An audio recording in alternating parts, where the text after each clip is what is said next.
आहे. नाही, आता या पराभवानंतर एकी राहील असं वाटतं का? इंडिया हे नाव दिलेले नितीश कुमार तुमच्या सोबत नाही. बघा, पुढे काय होईल? नाही, असं आहे की नितीश कुमार हे पहिल्यापासूनच भरकटलेले होते. नितीश कुमार कधीच कुठे स्थिरत नव्हते.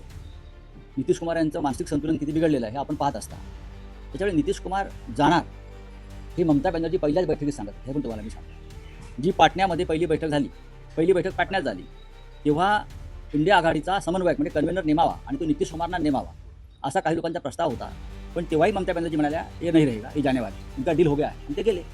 विधानसभा लोकसभेला सुद्धा त्यांनी स्वबळाचा नारा दिला. राहुल गांधी हो, पण त्यांनी भारतीय जनता पक्षाबरोबर हातमिळवणी केली नाही ना.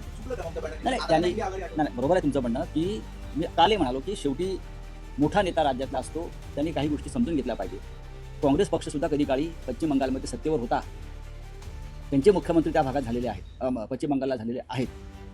प्रणव मुखर्जी हे पश्चिम बंगालचे जे देशाचे राष्ट्रपती झाले. त्याच्यामुळे काँग्रेसला सुद्धा जर सांभाळून घेता आलं असतं तर चित्र वेगळं दिसलं असतं.